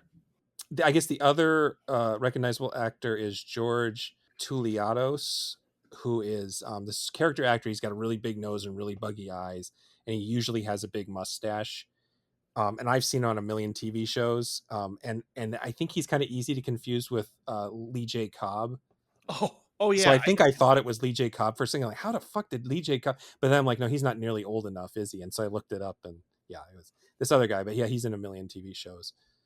Ultimately, this is a case of an unremarkable movie that probably would have been forgotten if it had not been on the video nasties, and now it became a sought after collector's item. There was just a pretty big Severin Hmm. remaster, and I think there's a lot of extras on the Blu-ray. The Severin sale isn't until later this month though, so I wasn't about to pay full price for this movie. No, I. It's definitely the weakest of the ones we watched, Yeah, but it's uh, interesting though. It's it very is weird. interesting. I didn't feel like it was a waste of time. It was just more like, what's going on now? Okay, Yeah, we're over here. We're over there. Okay, this is a flashback. Okay, this is, and then we go back to the murder again. And I don't know. It just didn't. I don't know. The editor uh, probably could have used a little more time working on this film to make it a little more coherent. But yeah. I still found it interesting, and I wanted to know what was going to happen. So, but It's funny how it's it just, weird. I think I've seen it also 3 times, and it escapes my brain after a couple weeks. You know, it's a good Yeah, thing I I don't think I'll be watched it. thinking about this one Yeah, very much. it's just like what's the word? Vaporware. It's like a vaporware movie. Yeah, but I mean, the one we're ending with is probably my favorite. So. Well, okay, yeah, so let's move on to speaking of weird Oh and yes, movies my kind of weird. that are hard to describe. I mean, all these movies are hard to describe on a genre level, and I think that's, I didn't do that on purpose. I wasn't thinking ahead that much, but it ended up working really well as a quadruple feature because of that. Yeah, they're Um, not like straight ahead horror. no, none of them are, Yeah. and they all have some really weird thing going on that makes them unique. Even though they're like on paper, it's like, oh, this is the Ed Gein story. Well, no, this is Deliverance ripoff. Well, no, this is true crime sensationalism. Well, no. And so, yeah, the last one we looked at was Pin, which is Oh AKA boy. Pin the Plastic Nightmare. This is from 1988. This is directed by Sandor Stern, and this was his directorial debut and the only theatrically released movie he ever directed. He worked in a lot of television and successful as a theatrical writer. His biggest claim to fame is he wrote Amityville Horror, and I don't really like that movie, but I don't think of it as having a bad script, so I don't think it's He his did one fault. of the sequels He apparently. did the made for TV sequel. Oh my gosh. I Amityville need to the watch that because ever since I've seen Amityville It's About Time, which I really like, I'm like, maybe there's other good Amityville Evil sequels. Escapes is his, Okay. yeah, and then Amityville 2 is my favorite because it's just, it's Mhm. an Italian horror director ripping off Sam Raimi Sure. instead of ripping off Amityville. It's very strange. Yeah. There's too Uh, many of those movies. You just go on oh, Tubi there's and type hundreds in of them. Amityville and there's I like, think I don't that know. it must be, you can't copyright it. I don't think. I don't No. think you can copyright the name of a town. If you had a movie, yeah, like The Haunting in Connecticut, if that had been a huger hit, you could have just kept on making unrelated movies with Connecticut and haunting in the title, and nobody could have stopped you. This guy, he also co-wrote the John and Yoko A Love Story TV movie in the 80s, and I think I've Oh, seen that wow. one. I'm not 100% sure, but I'm pretty sure I've seen that one. Hmm. And this time I'm going to read the synopsis as Letterboxd describes it, because it is, it doesn't, it's not the kind of thing you would sit down and write. You know, it's weird. So Pin is a plastic medical dummy. He has been the fixation of Leon since his youth. Now grown up and orphaned in an accident, Leon brings Pin home to live with him and his sister Ursula, much to her reluctance. Soon, however, Leon's fixation with Pin spirals out of control. Again, if we really, really break it down, this is also Psycho. Yeah. Um, Oh yeah. this is It all comes full transference circle. of personality. This is a story about child abuse and how it affects people, Yeah. and it's really a melodrama for a lot of the movie, and it's just Surprisingly so. Yeah, I was kind of like thinking, well, this it does feel very 80s. yeah. You have the great Terry O'Quinn here, who was so good in The Stepfather. But, I guess He hadn't been in The Stepfather yet, I realized. So this is pretty early, and it's not wasn't Step early in I his. thought Stepfather was 87 for some reason. No, I think that, or maybe he had just been in Stepfather. Yeah, I think so. But yeah, I mean, it's like that was one of those movies I rented um pretty early on, and certainly with that made a huge impression on me. That movie, Stepfathers, to where I'm like, man, that's one of those memorable characters that you just can't unsee. Like, even as I'm watching Lost, I'm still thinking of the Yeah, stepfather at times, even though he looks different and acts different. It's just, I almost feel like that's what he's going to be known for. But here, yeah, for the time that he's in this film, which isn't the whole movie, he really makes an impression you're again. right. The Stepfather came out in '87, so he Yeah. plays a father in this too, a fucked up father, a completely different kind of fucked up father. But maybe that's what got him the job. Yeah, that could be. Yeah, I mean, and movies about like codependency and people trying to control I mean, yeah, the other. yeah, it's based on a 1981 book by Andrew Niederman, and it was also called Pin. And Pin is short for Pinocchio. That's why the Hmm. name comes from. And what I found interesting was when and you'll see it on the webpage for this episode. I was looking for posters to use in the collages I put together, and I found one of the covers to the book. And it was, I don't know if you remember, the VC Andrews books had these covers that would be a frame, and you could open the cover and there'd be something within the frame. So there'd be like a scared face in a house, Oh. and you'd open it up and then you'd see inside why she was scared. And it was the same artist, I believe his name is Milton Charles, who did those VC Andrew books covers. And I was like, so then I spent the whole movie going, this is sort of a VC Andrews movie, but I'm not an expert on VC Andrews. I only really know Flowers in the Attic. Yeah, yeah, But that's the one, this has probably a, the only one I've read, and yeah, I'm looking at your like a collection of these covers. I totally remember this. Yeah. yeah. And so I'm like, this is kind of like Flowers in the Attic. And then then just before after I watched it and I went on Letterbox to like mark that I had watched it for myself, our friend Chloe's Not Afraid had watched it, and I even commented on her short review, but I missed the part where she said Niederman was one of VC Andrews's ghostwriters. Oh my god. So me trying to make all these connections, and I'm like, am I crazy because I don't really know VC Andrews that well? So maybe I'm doing some, I'm reading too much into it. But then yeah, no, I think it is really it really is a lot like a VC Andrews story, because it doesn't have, I mean, Flowers in the Attic we know is about abusive Mhm. parents, and it does have incest. This movie doesn't have incest, but it has this sort of uncomfortable older brother trying to control his younger sister's sexuality thing, Yeah. I which, mean, I guess it's implied that he's attracted to her, yeah, but I'm not even sure, honestly. I'm yeah. not sure they went that route. It's more that he is in wants to be in control. He wants Yeah. to control who she, because he only really seems to care about her and Pin. He doesn't even seem to really like their dad very much. I mean, and there, I mean, it's a fuck. The dad is this guy, and I've known people like this who just think their children are boring and turn childhood into intellectual exercise. Ugh. And so he's making them before bed do math exercises to prove their intelligence, and so he's really fucking them up.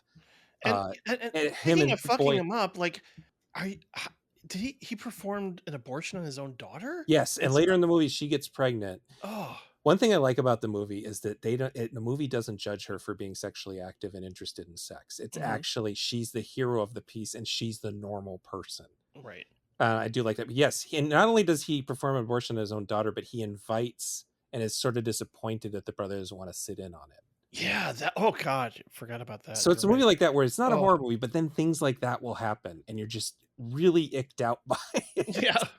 Just the idea of a life-size see-through anatomical doll that just sits at a pediatrician's office, I would lose my mind if I was a child. Oh yeah. Eh, I would have nightmares the moment I see it, and I mean, I mean, it ugh. must be based on something the writer had seen. It must be. That's not just something you think up. I mean, there's posters up, but like, why would they not? There has to be something that the writer had seen.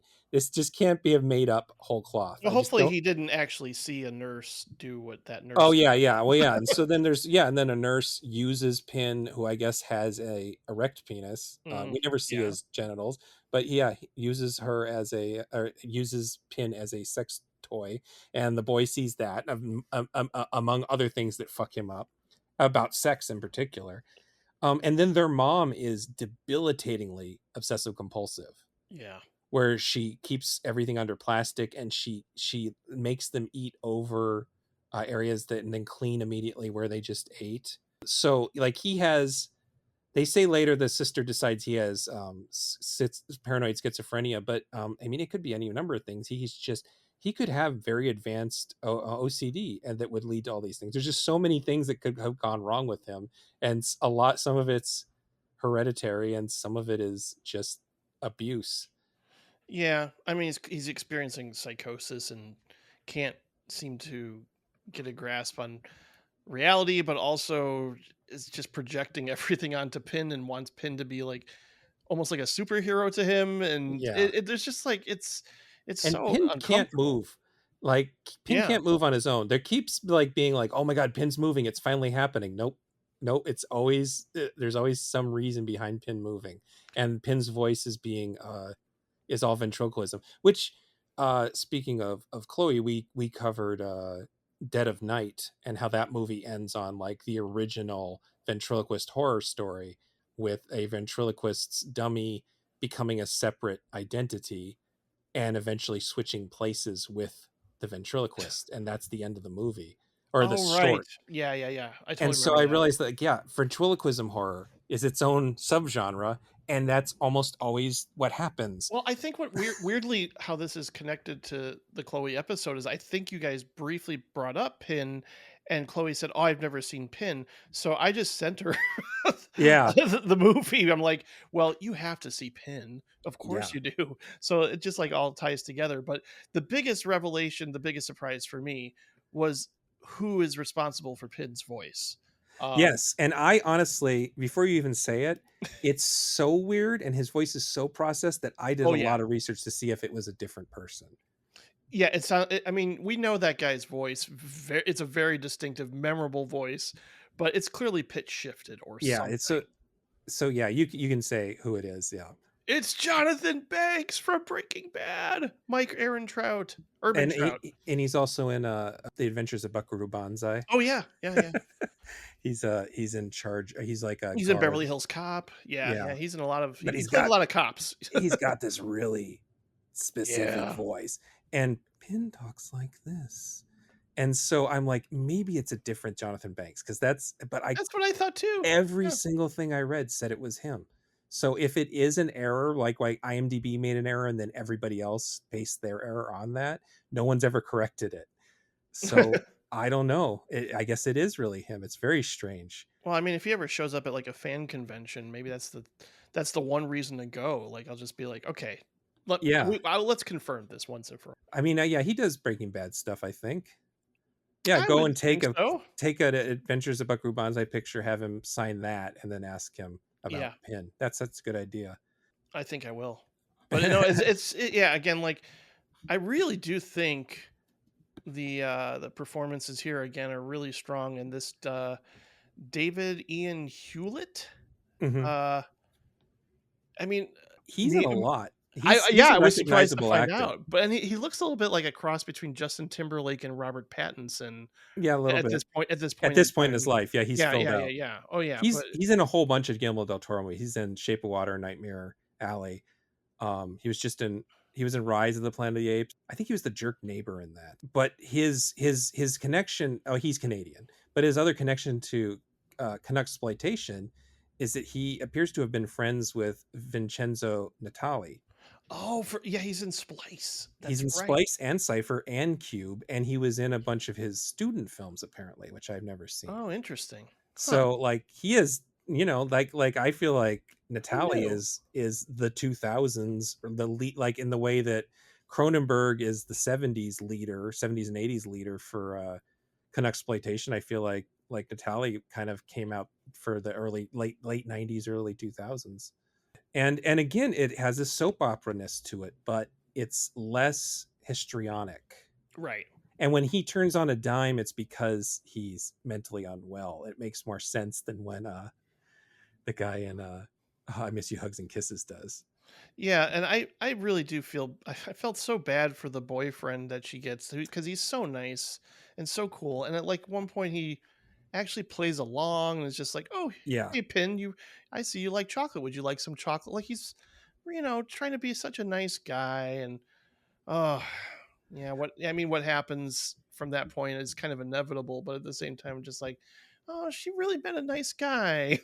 Yeah, well, in a way Let her be.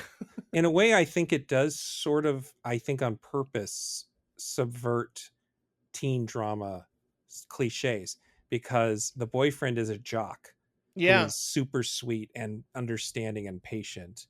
The sister is the heroine and she is sexually active and not judged for it. And the outsider nerd is the psychopath. Which I suppose isn't, there's slasher movies with outsider nerds that kill people, but Mhm. they don't necessarily feel like the way that they're doing this. Like this feels like this is like an anti Revenge of the Nerds type situation. Yeah. But yeah, you're right. He is a very sweet guy, and it's a really interesting contrast to what you're used to that being. Yeah, and I think that this is a movie where, even once it gets to the final act and everything, I'm not exactly sure how it's going to play out. And I mean, to me, like, I think it felt maybe just a little long. Like sometimes I Hmm. go, it doesn't need to be 105 minutes. It should just be 95 or Yeah, whatever. But still, that's probably like maybe my only critique is just because everything else kind of really rattles me. And, certain moments where like Pin kind of like is obviously he's not moving on his own, but even just in that sequence with the car and the parents, and he's like kind of moving because of the car moving and stuff, and it's just like yeah, it's you see him in the back seat and everything, and clearly the father's really disturbed by the fact that his son is so attached to Pin that he's like, we got to get rid of this thing. And of course what happens, they die in a car accident. yeah. So yeah, I mean, and then that just creates more codependence and intensity between brother and sister. And then the aunt shows up too, and that's also obviously what's going to happen to her, but still all that, everything that kind of plays out, I go, yeah, this just works. Everything about this movie works for me. Yeah. And it is a really interesting variation on Psycho, with the abused child kind of taking personality stuff from the parent instead of taking the parent's personality, taking the Yeah. parent's pretend personality. And that Norman and his mom, like the way that the mom is embodied, but she can't move on her own because she's just a taxidermied skeleton, basically. I mean, Pin is sort of like Norma Bates. Yeah, that's true. He's almost like he's mummified. And there's actually part of the movie where, because Pin's always cold, Leon gives him skin and it makes him so much worse and Oh yeah, and then he scarier. dresses them up in a suit It and they start to looks look so alike. much creepier because he has this fake monochromatic rubbery skin. And it's like, it's great. The more you humanize Pin, the worse he looks, And the more going back to scarier he is. going back to Deranged, another Yeah, uncomfortable, awkward dinner scene with yeah. Pin sitting there at the dinner table, and the sister really not having it. A So, couple scenes actually, and the brother or oh the right, boyfriend makes yeah, do with it. He does his best. yeah, um and They Came From Within, the book, they say that there was a push and pull between the filmmakers and the mm, producers, The filmmakers wanted to make a psycho thriller, but it seems like the producer Pierre David saw early footage and decided it needed to be scarier, so he forced some reshoots. And the one scene in particular is the one where Pin is in a motorized chair chasing this girl that Leon's brought home. This Oh very yeah. attractive and reasonably nice girl that has decided to go sleep with this obviously like disturbed individual. Yeah. But she was forced to be topless in that scene and didn't want to be, and it's really unnecessary. And you can tell the way the director shot it, he doesn't want her to be topless either. He's like, there's your breasts, Mr. Producer. Let's move Yeah, on. of course. But yeah, so there was some sort of, the actress's name was Helen Udy, and she was not super happy about it. But it's kind of obvious in retrospect that might be why it's too long, because they had to add some scary scenes that aren't necessarily, Yeah, they that's aren't a good point. necessary or the same vibe as the rest of the movie. Yeah, it And could have been tightened up a little bit. Yeah. what's crazy is the death toll is 3. Like, that's a spoiler, but 3 people die. The parents in a car accident and the aunt dies of a heart attack, Hmm. and everyone else survives. Yeah. Unless we're counting Yeah, if you want to count Leon. Pin. Yeah. Leon might, or yeah, Leon might Oh be wait. dead. Yeah, yeah, that's true. Right. Uh, um, Kind of. Spiritually, Leon is Yes. dead, but still, yeah. It's and so it's not even a body count movie. It appears like one because there are attacks happening and stuff, but yeah, it's interesting. The director was also the father of the boys who started the hardcore punk band Youth Brigade. What? So if you're into the Whoa. 80s California hardcore scene, you got the director of Pin to thank for those fellas. Well, that's cool. I Um, love how we find these little factoids. yeah, it was just under his I think it was IMDb factoid or something. Yeah, it's like his son's like, really? Yeah, and Cynthia Preston plays Ursula, and she kind of had a decent career after this too. Her and Hewlett were both in a movie called The Dark Side a Oh, year before interesting. this, that seems to be about a snuff ring.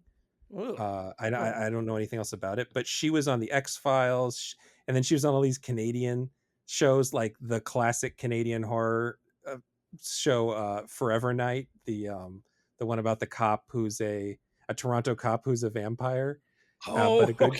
guy, Yeah. which I used to watch on syndication after like I'd go to bed for school night. I'd go to bed at like 9:30 and watch, or 9 I guess, and watch that until 10 on my little tiny television, and then I go to sleep.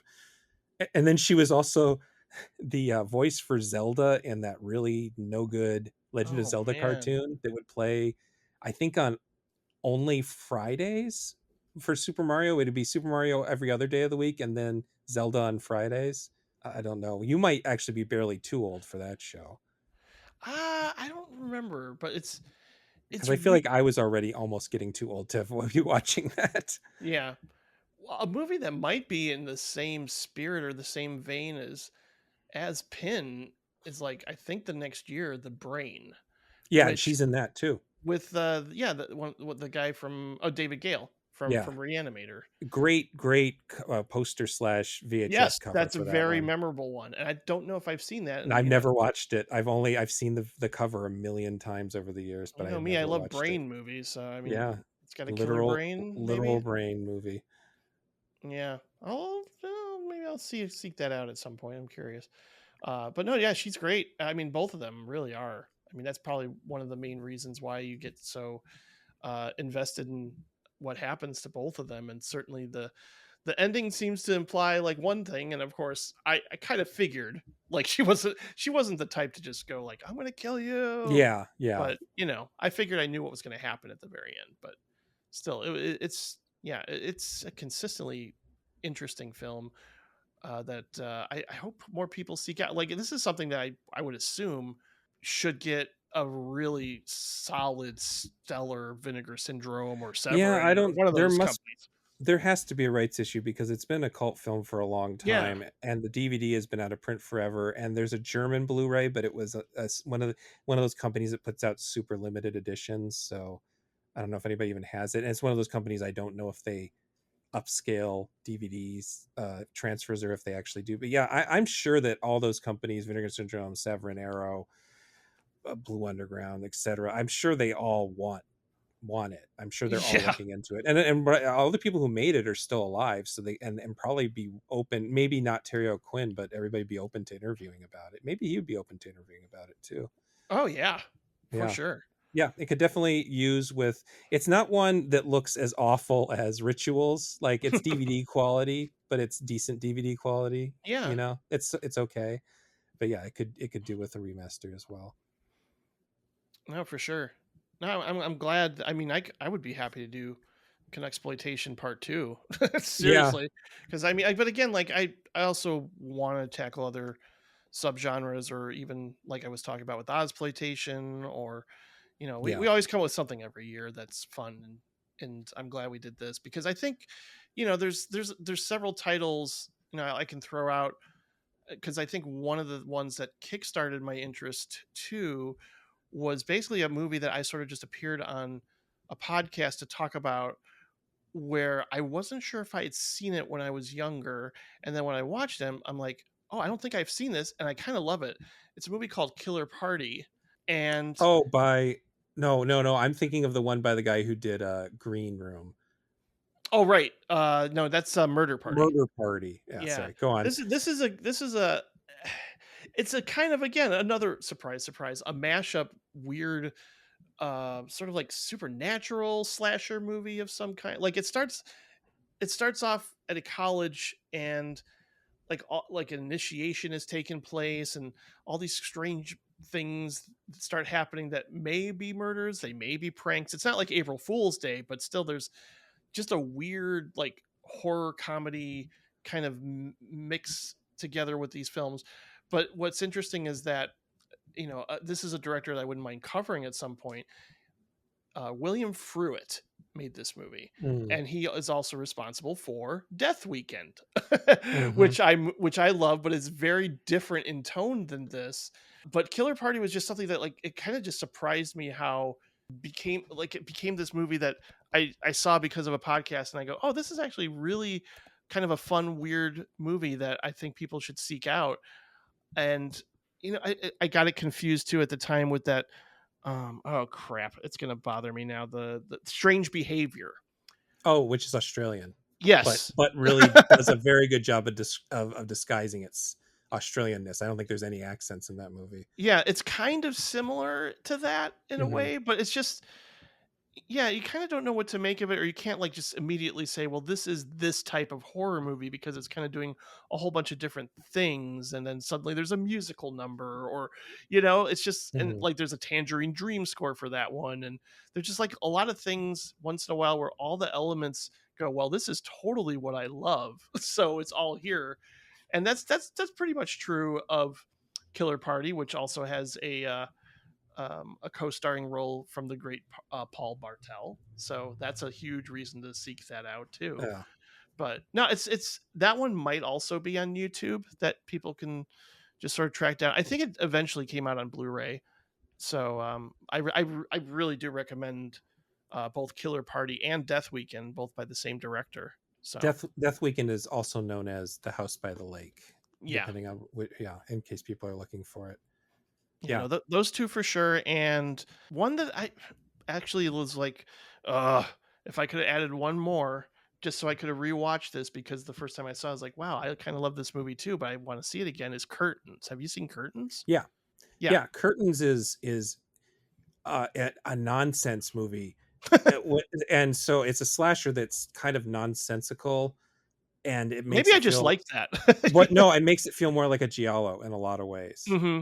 Yeah. um yeah, the story makes no sense the hardy, but then there are these really really cool death scenes in it. Yeah, I do Yeah. like Curtains a lot. Yeah, me too. There's uh one called DEFCON 4, which is a good I didn't want to do it because it's a sci-fi horror thing, which has the best poster. It used to freak me out as a kid. It's like a guy, and there's a crashed spaceship or satellite, and there's a guy in a moonwalk out or spacewalking out, astronaut outfit, and he's buried partially in the ground, and he has a skull for a face. And it's basically there's some people, and they're up in a version of the International Space Station, and a nuclear war happens, and they can't get back down, Mm. and finally they crash, and they end up in this sort of Mad Max world. Wow, It's that sounds really cool. it's very cheap, and it's hard to call it good, but it's always one that I really like watching. It has a kind of Roger Corman feel to it Okay. from 1985, so like right at that kind of sweet spot where apocalypse movies were at their best. Yeah. And And then I Death Ship's another pretty good movie. It's got some cool stuff going on. hmm. Yeah, I don't think I've seen that one either. Okay. There's plenty more to explore. Yeah, Yeah. we already covered we covered Black Roses on the rock heavy metal horror episode, Oh, okay.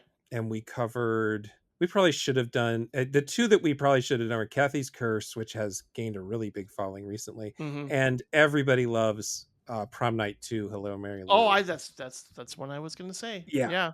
yeah, I mean that seems to have slowly, if you're not counting Bob Clark and David Cronenberg, that slowly kind of crept the charts as everyone's favorite classic Canuxploitation movie, because the Yeah. original Prom Night isn't great. I'm not Exactly. Yeah. I'm not a I like Terror Train and My Bloody Valentine, and even I like Happy Birthday to Me quite a bit Oh, I too, do too. Yeah. but I've never been a very big Prom Night fan beyond like the Yeah, and disco of it all. the The the disco part's funny. sequels, well, at least 2 and I think They're not even 3? slashers really. 3 is really silly. Yeah, yeah. Yeah. It's kind of like the Howling series. It just kept on like somebody else got their hands on the name, and so they just did something wild with it. And Oh, part and two is David just Hewlett was in Scanners too. yeah. Yeah. Oh yeah, and you and I covered Scanner Cop. Right. Yeah, Yep, that's all. which is Yeah. yeah. So yeah, we've actually ended up covering quite a few of them on genre Grant. And the movie Bleeders we covered on the HP Lovecraft episode. It's not great. Mm. I don't even know. I recommend that one, but No, there's again, I'm excited to keep going down this journey with you and discovering other things. And every time we have a conversation, I'm always like, I learn from you, and I love that. It's like oh, Professor Gabe is here to impart more knowledge on you know my favorite art form. So it's a lot of well, fun. thank you. Thank you for Yeah. saying that. Where can they find you, Jim? Well, I decided to streamline everything and put it on Substack. I know people, Perfect. yeah, just that's just become all the rage, and I'm, a member of the Substack cult. So it's just directorsclub.substack.com, and maybe I'll rate things on Letterboxd once in a while, but Mhm. yeah, I'm trying not to do too much social media outside of like posting when I do something cool or fun, on Mhm. Blue Sky or whatever. But yeah, just go to directorsclub.substack.com, and eventually I'll have new episodes there, including some music related ones too. I sort of veering back and forth between what do I love more? Well, who cares? I'm just going to podcast about them both. Yeah, perfect. Yeah. Because you have like what 5 different shows Over you've the year, yeah, over the yeah, years, I've certainly done 5 different shows, but yeah, I figure like at this point, it's my RSS feed. I'll just yeah, post whatever I want. It doesn't have to be a Directors Club episode. exactly. All right. Well, yeah, and as usual, you can find me on the Genre Grinder website, on Genre Grinder Facebook. I'm on Blue Sky as Gabe Powers. I'm on Instagram as Genre Grinder Gabe. I'm on Letterboxd as Gabe Powers. And I have one new shirt since the last Ah, time I talked about this, and I have another one that I just got a sample of that looked good, so I might add that in a couple weeks after this goes live. And all the money for the Genre Grinder Cares shirts, which is a fourth wall site that you can get to by linking at the top of the Genre Grinder page. All the profit I'm making off those is going towards charity, and I am almost up to the $100 I need to donate it. So enough people have bought them, and I get enough money from them that I just need to sell. I don't know, 3 or 4 more shirts, and I'll have $100 to donate.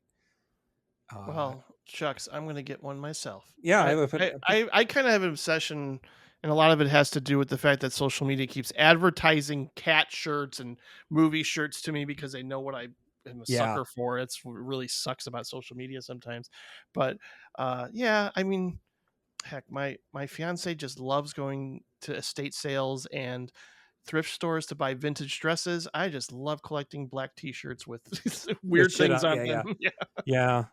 That's my thing. Honestly, that's one shortcoming of Fourth Wall and Printerly or Printful. I can't even remember which one it is. They don't have a lot of color options for the shirts. I would actually do more than just black, but they really only have black, white, and gray, Oh well, that's and fine. navy, I think, is the other one. But anyway, okay. Well, then until next time, keep warm, enjoy your poutine, and respect the mooses.